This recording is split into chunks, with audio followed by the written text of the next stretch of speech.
Thoughts on Conor McGregor, said Gar. Inside the ring, love the man. Very entertaining and all that stuff. He's done a few things outside the ring that are questionable, but I tell you what, Jake Paul better shut the fuck up. And I mean that sincerely. And I'm not talking about getting inside the ring. He would be more worried about McGregor rocking up there outside the ring. Never mind inside the ring. Jake Paul out there giving it all this, insulting the mother of McGregor's 2 children, insulting the Irish flag. Jake, I hope Jake Paul gets what's coming to him.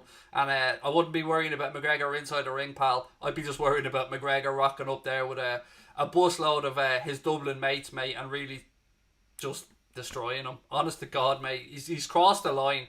I know McGregor said and done some stupid shit, but to be talking about the mother of a man's 2 kids, no.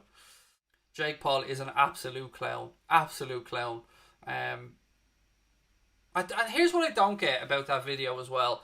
Why they need to call him an Irish bitch or whatever he called him, or an Irish prick? Why not just call him a prick? Why need to drag the tricolour and our nationality into it? Anyone's nationality. I wouldn't call somebody on here an American idiot or an English idiot or let's say South African idiot or an Indian idiot. I just call them an idiot. Why drag someone's nationality into it? And that went completely off the radar as well.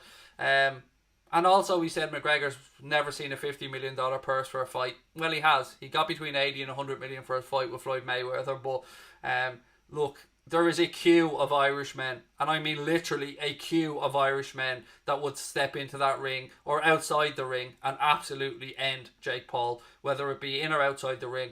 Trust me, that you don't fuck around with the tricolour. We're a very proud country, and there's few things that we stand up for with real authority. Do not fuck about with our flag, and do not insult the mothers of our children, because I tell you what, I hope McGregor unleashes a fucking fury on that clown. And if he doesn't, the Gary Spike O'Sullivan's there, and there's a few others that are ready to go as well. So Jake Paul, yeah, it's great outside your mansion in your fucking Lambo, whatever it was, mate, giving a Billy Big bollocks, but I promise you, step inside those ropes and McGregor is going to absolutely fucking destroy. Do you know what we should do? Here's what we should do, ladies and gentlemen. We should, never mind McGregor, we should get Katie Taylor to call out Jake Paul. And Katie Taylor to step in the ring. I tell you what, Katie Taylor would hit that clown so many lefts, he'd be fucking begging for a right. Begging for a right. And that's there. I'd love Katie Taylor to call him out. He offered 50 million for McGregor. I'd say Katie would do it for a little bit less than that. So get in the ring with Katie Taylor, Jake Paul, and I guarantee you that she would absolutely punch the head off you, you absolute clown. It's ridiculous. What else we got? Jake Paul versus Roy Keane. Yeah, again, no need for gloves in any of that type of stuff. Keane would just go through him for a shortcut.